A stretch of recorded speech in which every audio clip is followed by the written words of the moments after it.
Punya 50 juta rupiah tapi malah habis begitu aja. Bisa jadi kamu salah strategi investasi. Pernah nggak sih kalian kepikiran kalau punya uang 50 juta rupiah enaknya diputar kemana ya biar berkembang? Nah, di video ini kita bakal bahas strategi memutar uang 50 juta rupiah secara bijak. Mulai dari investasi konvensional sampai dengan aset digital kayak kripto. Gak pakai lama, langsung kita gas. Oke, sebelum kita mulai, penting banget buat tahu investasi itu bukan tentang cepat kaya, tapi tentang membangun kekayaan secara bertahap.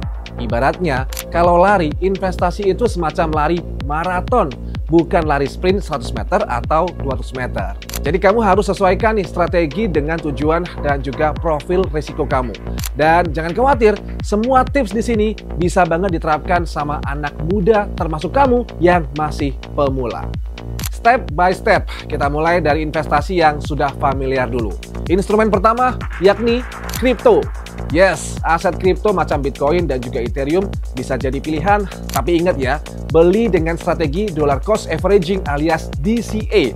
Jadi belinya dicicil, beli rutin dalam jumlah kecil biar kamu nggak kaget terkait risiko naik turun harga. Next, instrumen kedua, reksadana. Kalau kamu nggak punya waktu analisa, instrumen ini cocok karena dikelola oleh manajer investasi profesional.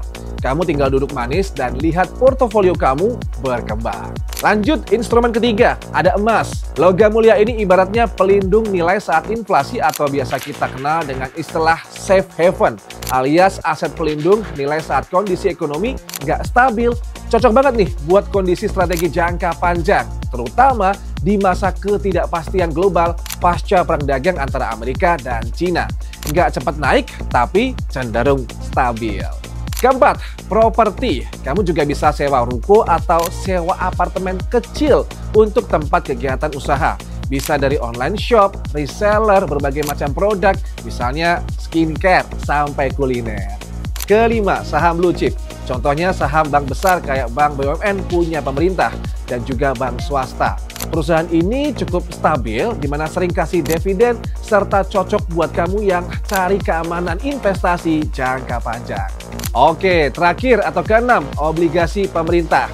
Jadi ini adalah surat utang yang diterbitkan oleh pemerintah. Singkatnya, pemerintah menghimpun dana dari masyarakat untuk membiayai beberapa proyek negara. Misalnya, pembangunan infrastruktur dan juga program kesejahteraan masyarakat. Contohnya ya, ORI dan SBN.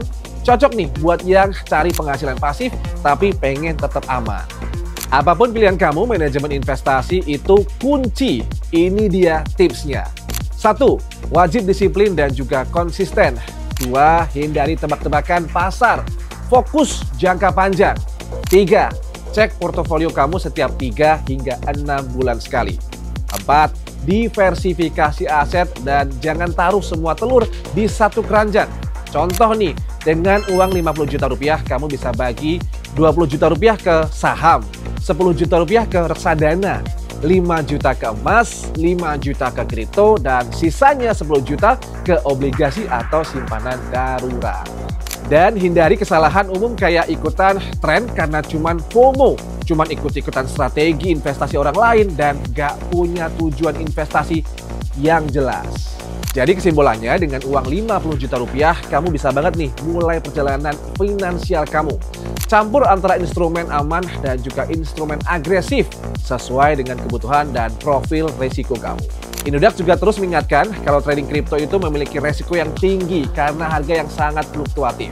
Selalu lakukan riset mandiri sebelum mengambil keputusan atau do your own research alias DIOR. Perlu diingat juga, video ini juga bukan ajakan untuk membeli aset kripto tertentu, tapi semata-mata edukasi untuk kamu yang ingin belajar investasi.